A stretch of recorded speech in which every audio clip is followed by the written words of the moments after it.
तो हमारा टॉपिक जैसा अपन ने लिखा है, दो धारावाही चालक तारों के मध्य चुंबकीय बल अपन ज्ञात करने जा रहे हैं। तो हमारे जो दो धारावाही चालक तार है, एक हमने माना AB और दूसरा हम मान लेते हैं CD।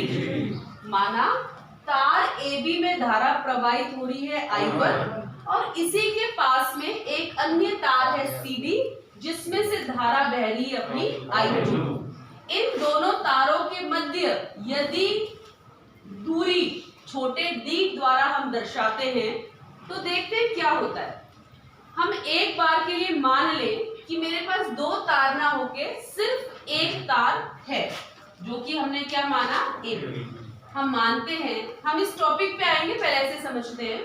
हमने सिर्फ एक तार माना AB, इसमें से धारा बह रही है I1। हमें ज्ञात है कि अगर किसी भी चालक तार में से या कुंडली में से धारा बहती है तो उसके आसपास एक चुंबकीय क्षेत्र उत्पन्न हो जाता है। तो ये तार है, इसमें धारा बह रही है I1, तो इसके आसपास भी एक चुंबकीय क्षेत्र उत्पन्न होगा। हमने इसी पार्ट में आगे एक डेरिवेशन कर रखी है। वो डेरिवेशन अपनी यह कहती है, अगर यह तार सीधा और अनंत है, अगर तार कैसा है, सीधा और अनंत है, तो उसके कारण उत्पन्न चुंबकीय क्षेत्र का मान कितना होता है, B बराबर I बटा 2πd। जहां I क्या है, तार में से बहने वाली धारा, और D क्या है, दूरी, उस बिंदु की दूरी किस कहां से, चालक तार से। ये इतना हमको ध्यान है। अब देखो हम क्या कहते हैं, अगर ये तार है AB, तो AB तार के कारण P बिंदु पर उत्पन्न चुंबकीय क्षेत्र हम मान लेते हैं B1।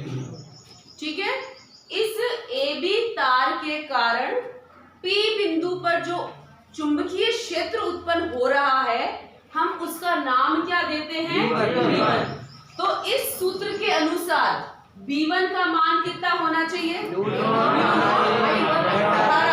धारा कितनी बह रही है, I1 बटा 2π इंटू P बिंदु की इस चालक तार से दूरी, तो दूरी कितनी है, D इंटू D। ये बात समझ आई, ठीक है।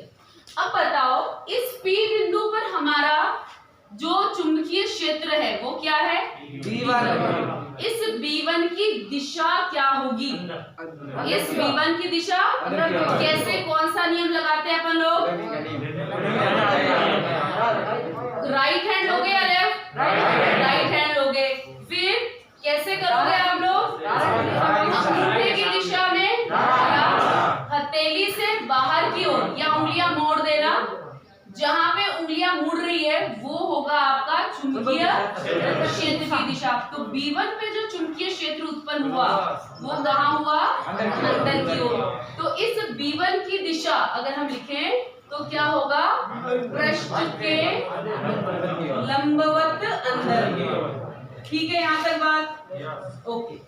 अब देखो क्या हुआ, इस P बिंदु से, इस P बिंदु से गुजरता हुआ हमने एक दूसरा तार रख दिया। ये जो तार पड़ा है ना दूसरा, वो कहाँ स्थित है, इस P बिंदु से गुजरता हुआ, या मैं कहूँ इस AB से D दूरी पर एक अन्य तार रख दिया, उसका नाम ले लिया हमने CD। तो अब मुझे क्या समझ आता है कि ये एक चालक तार है I1, ध्यान से सुनना, एक I2 बिल्कुल सही, एक तार है CD, इस CD से धारा बह रही है I2, और ये चालक तार किसमें पड़ा है, किसमें स्थित है, चुंबकीय क्षेत्र में। अब याद करो, मैंने आपको दो सूत्र बताए थे। पहला सूत्र था, यदि कोई गतिमान आवेश चुंबकीय क्षेत्र में प्रवेश करे तो बल कितना लगता था, F बराबर Q B क्रॉस B। और दूसरा सूत्र आपको मैंने सिखाया था चुंबकीय क्षेत्र में हो तो लगने वाला बल कितना लिया जाएगा? F बराबर I L क्रॉस B। याद है आपको? ठीक है। हमको ध्यान है कि यदि किसी चालक तार यानी धारा बह रही है, चालक तार को चुंबकीय क्षेत्र में रखा जाए तो उस पर लगने वाला बल कितना होता है? F बराबर I L क्रॉस B इतना होता है। ठीक है। अब हम देखते हैं कि हमारा तार कौन सा है? CD। धारा कितनी बह रही है? I2। तो ये जो हम लोग तार की बात कर रहे हैं, ये कौन सा तार है? अपना CD तार है। इसको कौन से चुंबकीय क्षेत्र में रखा? V1 चुंबकीय क्षेत्र में रख दिया। तो हमको बताना है इस पर ये बल कितना लगेगा। क्लियर बात? हम मानते हैं कि ये बल हम दर्शाते हैं F21 द्वारा, यानी कि दूसरे तार पर। F21 का मान है मतलब है दूसरे तार पर पहले तार के चुंबकीय क्षेत्र द्वारा लगने वाला बल। तो ये बराबर क्यों में चिन्हित कर दिया बराबर। अब यहाँ है धारा I। अब तुम्हें ये सोचना है कि धारा I क्या लेनी है, I2 या I1? कैसे? क्यों निकाल? बिल्कुल सही बात बोली, क्योंकि अपन कौन से तार के लिए निकाल रहे हैं? और CD तार में से धारा कितनी बह रही है? इसलिए धारा तो ली जाएगी I2। फिर L यानी कि D। अगर तुम एक बार अल्पांश ले लो तो अल्पांश किस पे लोगे तुम लोग? CD तार पे लोगे।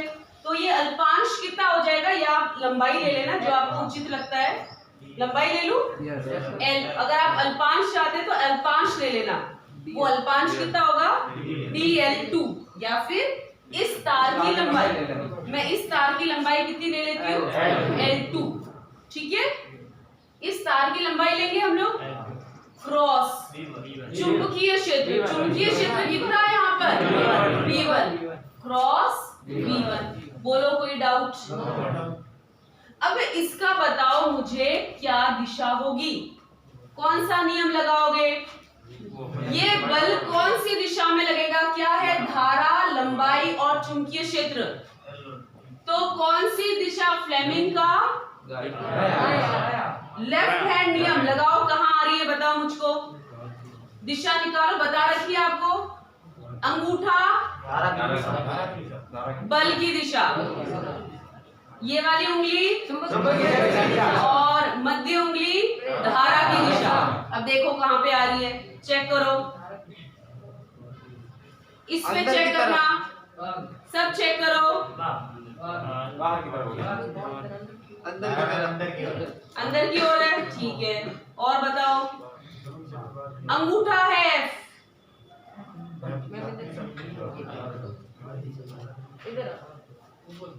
देखो, मैं बता दूं, ये क्या है? B, ये क्या है? I। तो I कहाँ जा रहा है? ऊपर। B कहाँ था? अंदर। देखो B कहाँ था? अंदर। तो ये B कहाँ है? अंदर। ये मध्य उंगली धारा यानी ऊपर। तो अंगूठा कहाँ आया? अंगूठा कहाँ आया? अंदर की तरफ। तो ये जो लगने वाला बल है, इस बल की दिशा ये होगी, यानी F21। बोलो क्लियर है? करके देखो, वापस अपने हाथ से करके देखो। लेफ्ट हैंड लो, अंगूठा F, ये वाली उंगली B और मध्य उंगली धारा की दिशा।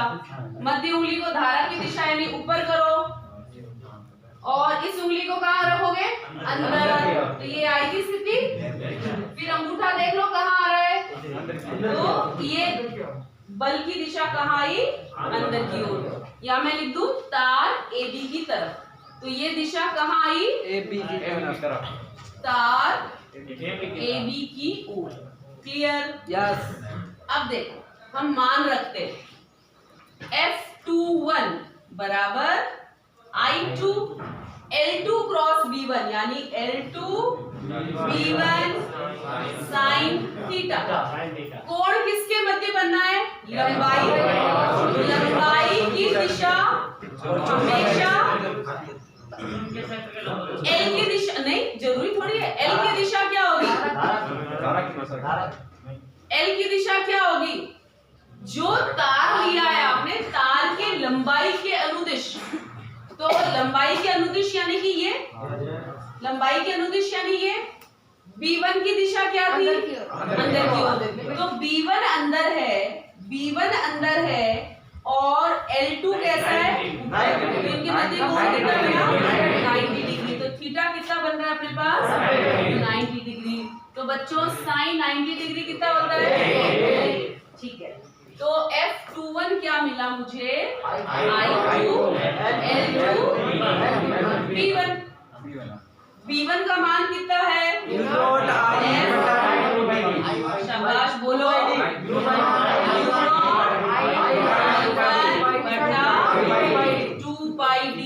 यहाँ तक ठीक है। इसको थोड़ा शफल कर लेते हैं, अरेंज कर लेते हैं।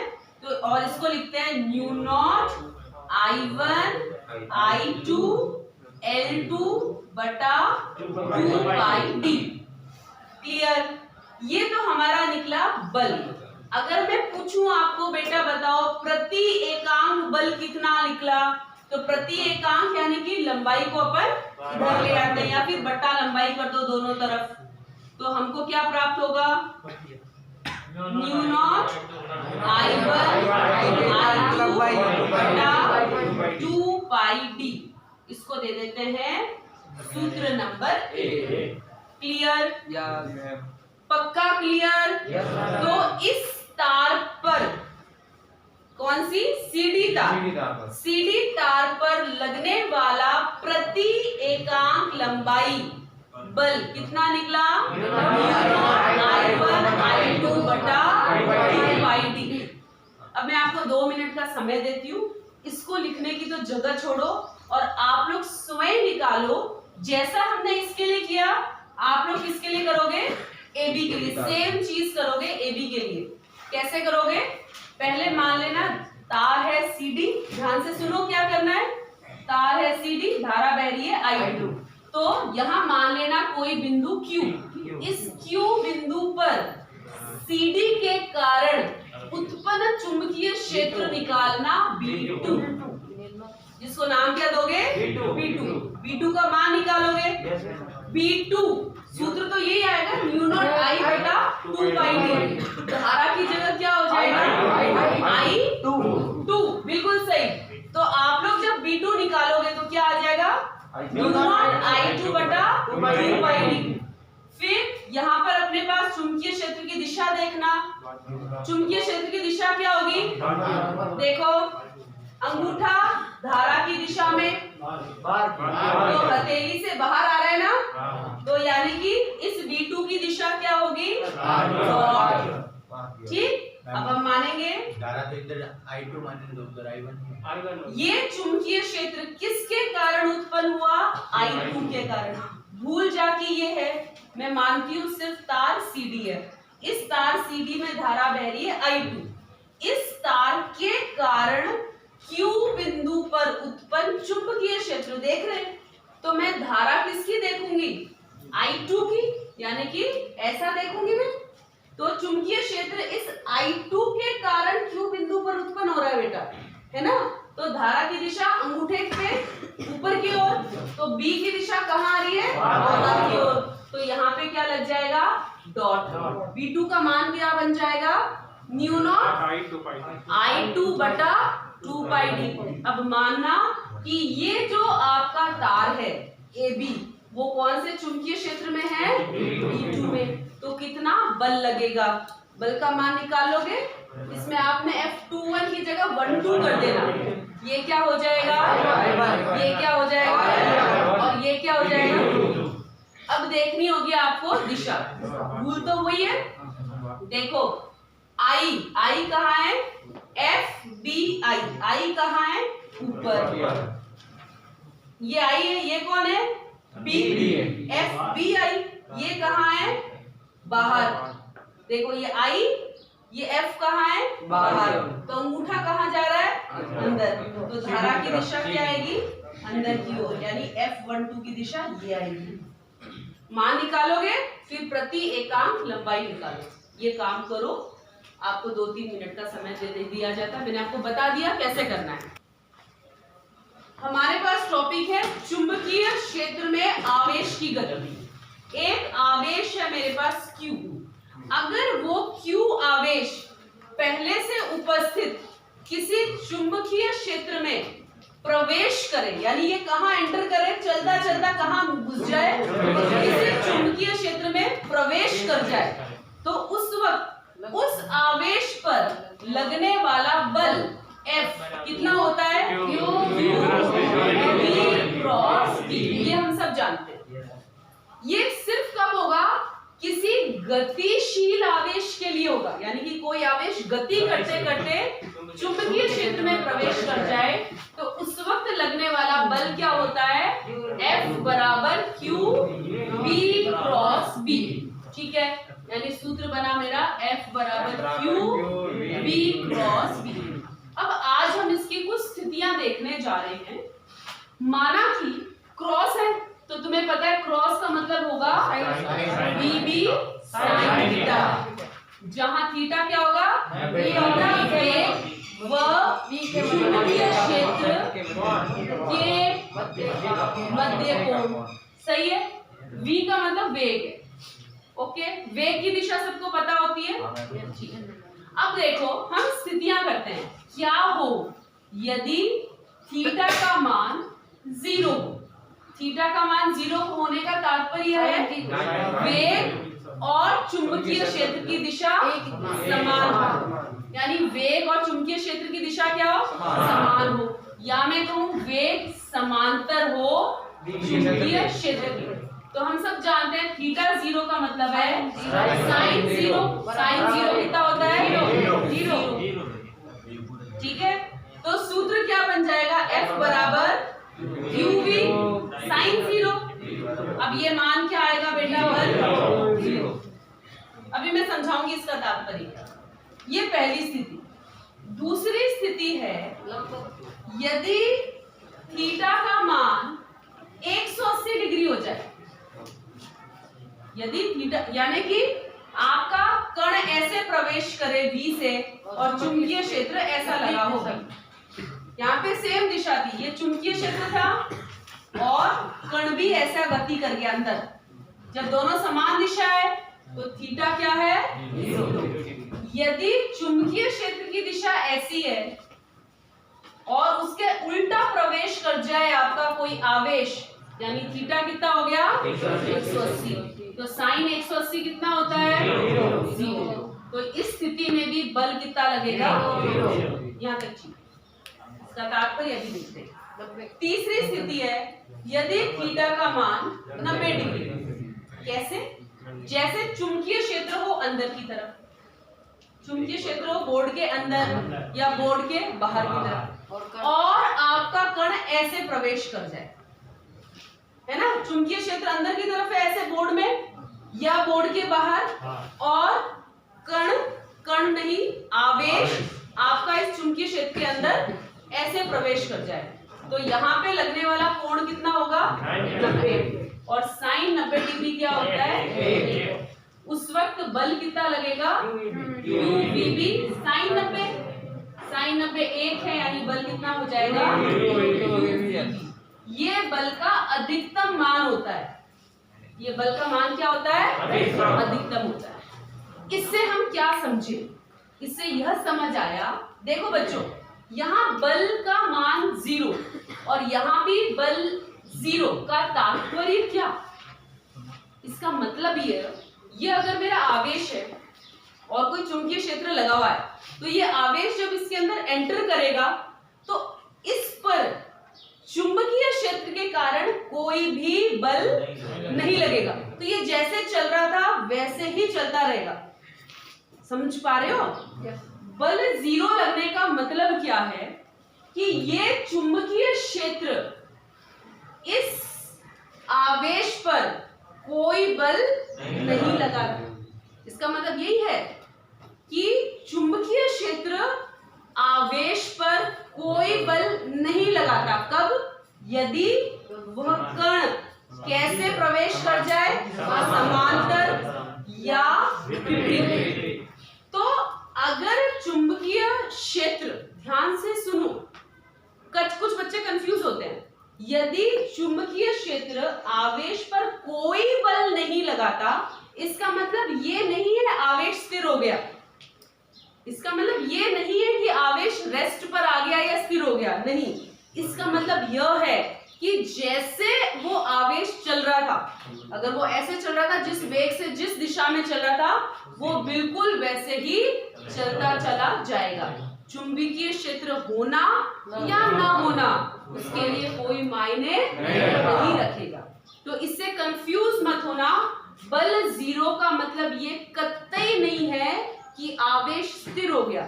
बल जीरो का मतलब है कि चुंबकीय क्षेत्र द्वारा आवेश पे लगने वाला बल जीरो है, यानी चुंबकीय क्षेत्र उस पे कोई बल नहीं लगाएगा। जब चुंबकीय क्षेत्र कोई बल नहीं लगाएगा तो वो जैसा चल रहा था बेचारा वैसे ही चलता चला जाएगा। तो इसका मतलब क्या? यदि आपका कोई आवेश लंबवत प्रवेश करे, कैसा प्रवेश कर रहा है? चुंबकीय क्षेत्र के लंबवत प्रवेश करे, तो उस स्थिति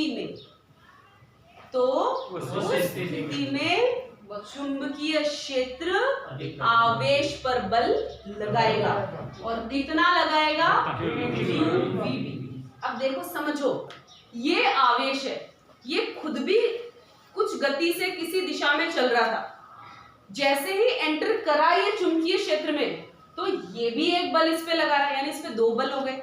एक तो खुद चल रहा था, जैसे चलना चाह रहा था जिस पथ पे, और एक इसको डिस्टर्ब किसने कर दिया? चुंबकीय क्षेत्र। तो फिर क्या होता है, इस टॉपिक को हम आगे अच्छे से पढ़ेंगे। यहाँ तक कहानी समझ आई सबको? पक्का क्लियर? अब हम उस तीसरी स्थिति को लंबे एलॉबरेटरी तरीके से समझेंगे। हम देखेंगे कैसी गति होगी और कुछ सूत्र जो होंगे वो किस प्रकार के होंगे। उतारना चाहते हो तो उतार लो।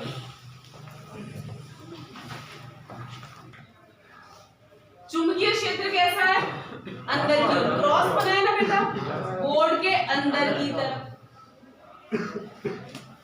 मेरा एक आवेश है, धनात्मक आवेश मान रही हूं Q। ये आवेश इसके अंदर जैसे ही एंटर करेगा, क्या लगेगा उस पर? बल कितना लगेगा? Q क्रॉस बोल रहा है, लंबवत है, तो क्रॉस क्या हो जाएगा? Sine theta. थीटा क्या हो जाएगा? 90। और साइन 90 कितना होता है? तो मैं सीधे बोलती हूँ, बल कितना लगेगा? किस पे लग रहा है बल? किसके कारण लग रहा है? अब हम सब ये सीखेंगे, ये जो बल है इसकी दिशा क्या होगी। ठीक है, तो आपको ये नियम पसंद है, इस नियम का उपयोग करेंगे अपन लोग। हमारा जैसे कि इस दिशा में नहीं, चुंबकीय क्षेत्र तो अंदर कर दिया, इस दिशा में गति है, यानी ऐसे अंगूठा गति। अब उंगलियां कहाँ होनी चाहिए? चुंबकीय क्षेत्र अंदर, तो बल कहाँ लगा बेटू? ऊपर, यहाँ पे लगेगा बल। अगर मेरे पास ये यहाँ पे यहाँ होता F वेग, तो बताओ F की दिशा क्या होती? सब करो, कहाँ होती? ऐसे। सही है? सही है? अगर ऐसे है मेरे पास V, तो बताओ कहाँ होती? नीचे। यहाँ होता तो बताओ कैसी होती? करो ऐसे। तो तुम्हें क्या लग रहा है, ये बल की दिशा क्या दिखा रही है? देखो सबकोण। नहीं, ये F कहाँ लग रहा है? अंदर की तरफ। ये बल की दिशा कहाँ लग रही है? यानी कि ये जो बल है इसकी दिशा कहाँ लग रही है? केंद्र की ओर। केंद्र की ओर कौन सा बल लगता था? अभिकेंद्रीय बल। और अगर अभिकेंद्रीय बल लगता था तो गति कैसी होती है? अभिकेंद्रीय बल में गति कैसी होती है? वृत्तीय गति। कैसी होती है? वृत्तीय गति। तो हमने यह सीखा कि यदि आपका आवेश किसी लंबवत चुंबकीय क्षेत्र में प्रवेश करे तो लगने वाला बल होता है F बराबर QVB। और क्योंकि इसकी दिशा केंद्र की ओर होती है और केंद्र की ओर जो बल होता है हम उसे नाम देते हैं, यानी कि वो गति कैसा कर रहा है? वृत्तीय गति कर रहा है। कैसा कर रहा है? वृत्तीय गति। तो आपकी जो आवेश है उसकी जैसे ही लंबवत चुंबकीय क्षेत्र में प्रवेश होता है तो उसकी गति कैसी होने लगती है? अब देखो, ये वृत्तीय गति करना प्रारंभ कर देता है। कोई डाउट इसमें? ठीक है। तो F की दिशा कहाँ है? अंदर की। मान कितना है बेटा इसका? इस F का मान कितना है? QVB। सब जगह QVB। ठीक है। अब मैं ये कह सकती हूँ कि यही बल क्या प्रदान करता है? अभिकेंद्रीय बल। तो हम कह सकते हैं कि अभिकेंद्रीय बल किसके बराबर होगा? QVB के। अभिकेंद्रीय बल का सूत्र क्या होता है? V²/R, यानी कि मिल गया। अब तुमको इसमें निकालना क्या क्या है? आपको 2-3 चीजें निकालनी है।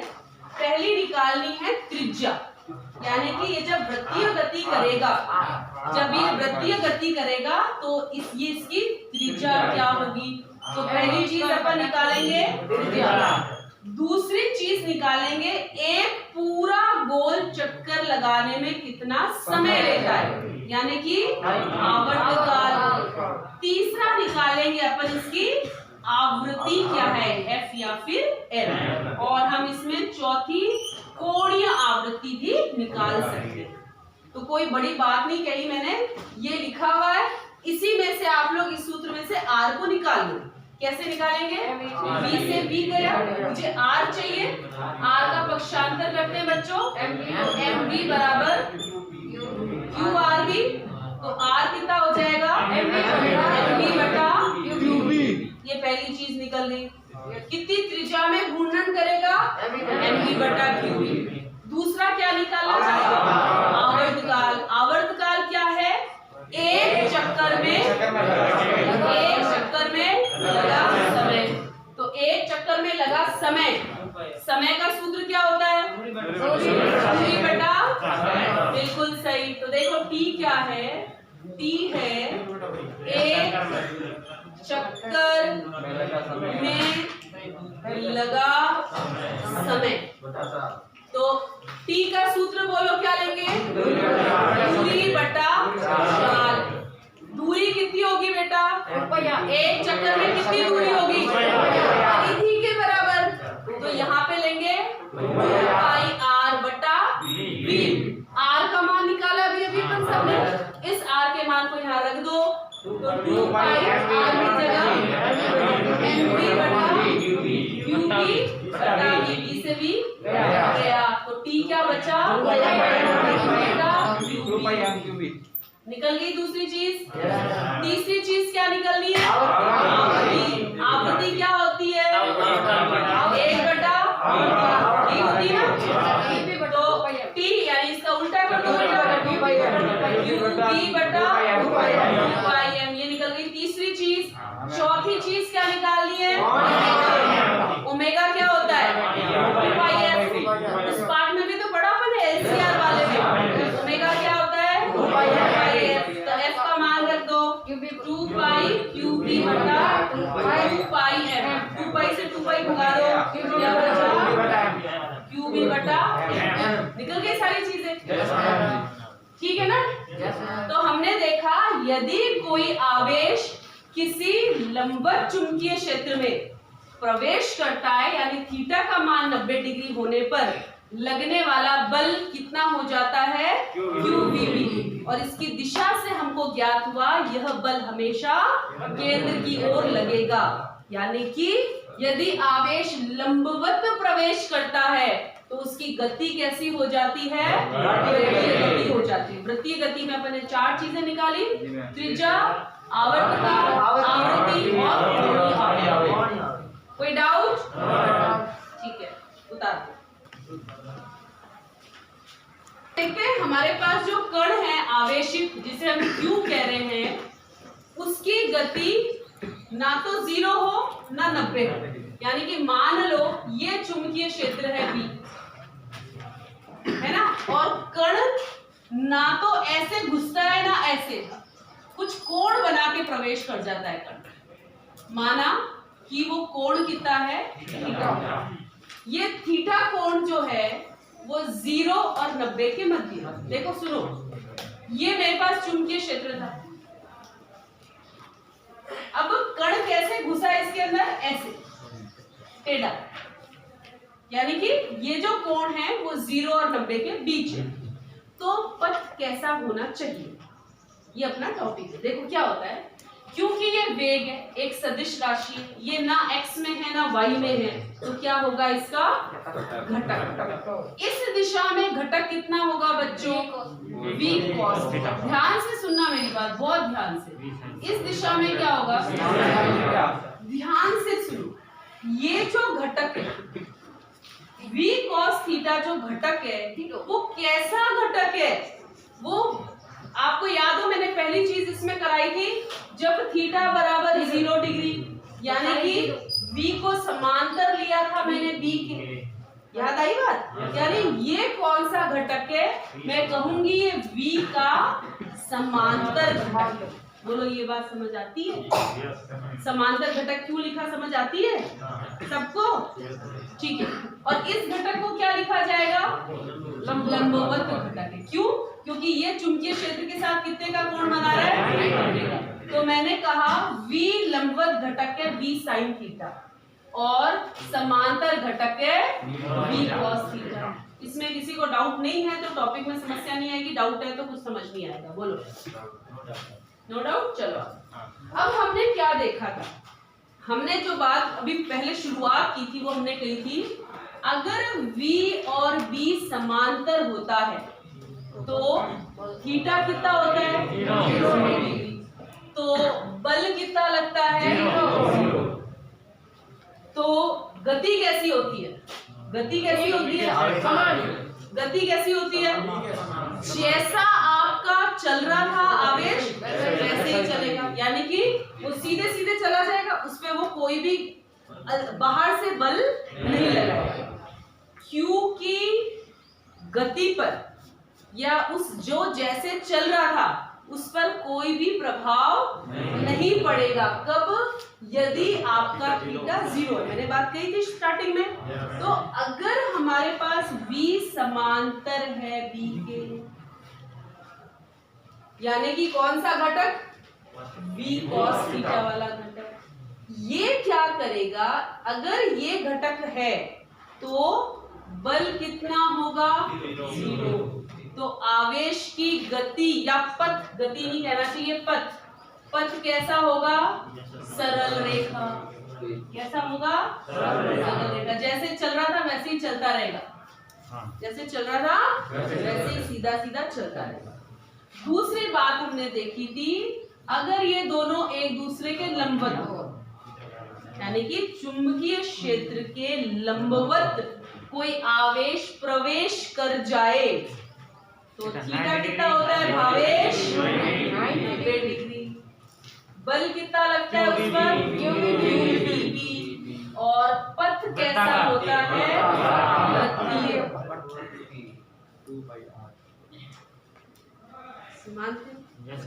अब यहाँ पर सिर्फ सरल रेखा भी नहीं है और सिर्फ वृत्तीय भी नहीं है, तो कुछ तुम्हें दिमाग में लग रहा है कि पथ क्या होना चाहिए, वो सरल रेखा भी होना चाहिए और वृत्तीय भी होना चाहिए। तो उदाहरण दिमाग में आता है, वृत्तीय गति के साथ सरल रेखीय गति, यानी गोल घूमने के साथ वो दूरी भी तय कर रहा है। सोचो इसका मतलब क्या है, वो चीज गोल भी घूम रही है और आगे भी बढ़ रही है। गेंद, जैसे गेंद को लुढ़का दो, साइकिल का पहिया क्या होता है, वो गोल भी घूमता है और आगे भी बढ़ता है। गोल किसके कारण घूमेगा, आगे किसके कारण बढ़ेगा, b cos थीटा।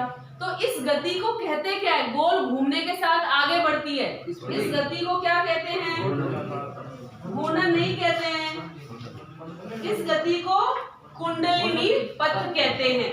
तो इसका तात्पर्य है कि कण नहीं, आवेश गोल गति यानी वृत्तीय गति के साथ, वृत्तीय गति के साथ सरल रेखीय गति करेगा। जैसे लुढ़कती हुई गेंद, लुढ़कती कैसे है, गोल घूमते घूमते आगे बढ़ती है, ऐसी लुढ़कती है। तो हमारा भी आवेश क्या होगा, ऐसे गोल घूमते घूमते आगे बढ़ेगा। और इस प्रकार के पथ को फिजिक्स में कहते हैं कुंडलिनी पथ। इसे क्या कहते हैं, कुंडलिनी पथ। क्लियर? तो हमने देखा यदि कोण 0 और 90 के मध्य हो तो पथ कैसा होगा, कुंडलिनी पथ होगा। यहाँ तक बात समझ आई, डाइजेस्ट हुई बात। गोल किसके कारण घूम रहा है, साइन थीटा। आगे किसके कारण बढ़ रहा है, सही है, यानी समांतर वाले घटक के कारण तो आगे बढ़ेगा और लंबवत वाले घटक के कारण घूमेगा। अब देखो हमें 3 चीज निकालनी है, 3 चीज हमें जो ज्ञात करनी है वो समझो। पहली चीज हम निकालेंगे त्रिज्या। पहली चीज क्या निकालेंगे, किसकी त्रिज्या, इसकी त्रिज्या। गोल घूमते हुए आगे बढ़ रहा है ना, तो ये जो गोल घूम रहा है, गोल घूमते हुए आगे बढ़ रहा है, तो ये जो गोल घूमेगा इसकी त्रिज्या क्या होगी। अपन ने सूत्र निकाला, ध्यान से समझो, ये मोस्ट इंपॉर्टेंट चीज है। अपन ने त्रिज्या का ये सूत्र निकाला, mv/qb। अब बताओ v की जगह कौन सा घटक आएगा, लंबवत या समांतर। लंबवत क्यों आएगा, क्योंकि ये वृत्तीय गति है। देखो त्रिज्या किस में निकलेगी, वृत्तीय गति में। तो वृत्तीय गति के लिए दोनों में से कौन सा घटक काम आ रहा है, v sin थीटा। तो मैं यहाँ पे लिखूंगी m और v का कौन सा घटक उपयोग लेना है, लंबवत बटा qb।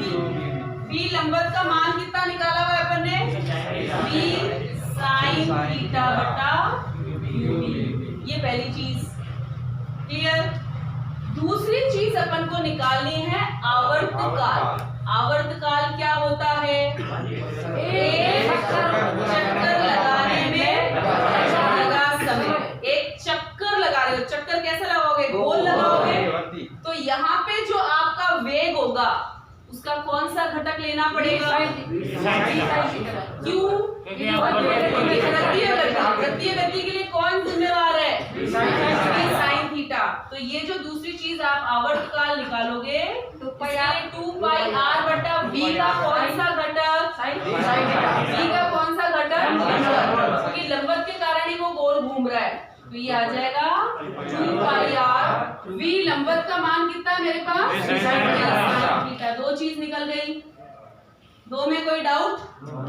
अब हम तीसरी चीज निकालेंगे कि जब ये गोल घूमते हुए आगे बढ़ रही है, देखो समझो, ये गोल गेंद है, ये घूमते हुए आगे बढ़ेगी।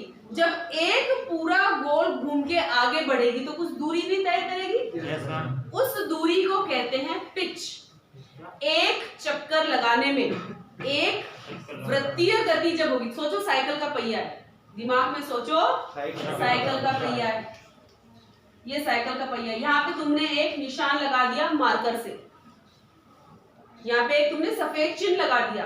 अब ये पहिया गोल घूमा, ये पहिया गोल घूम के वापस इस स्थिति में, ये गोल घूमेगा, वापस इस स्थिति में आएगा, सेम स्थिति में आएगा, तो तुम देखोगे इसने कुछ दूरी तय कर ली होगी। जब ये पहिया एक बार पूरा गोल घूम के वापस ये डॉट, व्हाइट वाला डॉट नीचे आएगा, तो तुम देखोगे इसने कुछ दूरी तय करी, गोल घूमते हुए आगे चलेगा ना। तुम टायर पे नीचे सफेद मार्कर से निशान लगा दो, सफेद। अब क्या करो, साइकिल का पेडल मारो या साइकिल को आगे बढ़ाओ, देखो, और वहां रुक जाना जहां पे वो डॉट वापस नीचे आए। तो साइकिल आगे बढ़ी, आपका पहिया आगे मुड़ा, साइकिल बढ़ेगी, पहिया मुड़ के जैसे ही वापस सफेद निशान नीचे धरातल को, रोड को छुए, वहां रुक जाओ। तुम देखोगे कि आपकी साइकिल के पहिए द्वारा कुछ दूरी तय हुई। इस दूरी को कहते हैं पिच। इस दूरी को क्या कहते हैं? पिच। इस पिच को निकालना है अपन। पिच समझे क्या है? क्या है पिच? एक चक्कर लगाने पर तय की गई दूरी है। सरल रेखीय दूरी क्या कहलाएगी? पिच। अब देखो इसका सूत्र क्या बनेगा। वैसे तो दूरी क्या होती है? दूरी क्या होती है? वेग इंटू समय। पक्का? तो वेग इंटू समय। यहाँ पे मैं दूरी को क्या कह रही हूँ? पिच। अब देख के बताओ वेग कौन सा लगना चाहिए? वेग कौन सा लगेगा? v cos theta. क्यों लगेगा? क्योंकि ये हमारे आगे चल रही है। तो यहाँ पे हम वेग की जगह क्या लगाएंगे? v cos theta. समय हम लोग क्या लगाएंगे इधर में? 2πr/v है। तो सूत्र क्या लगेगा v का? 2πr/v sin theta. समझ गए? यहाँ पे वेग का क्या लगेगा? v समांतर। समांतर क्यों आया? क्योंकि हमारी गति कैसी है? सरल रेखीय। तो वेग का कौन सा घटक प्रयोग करोगे? समांतर इनटू समय।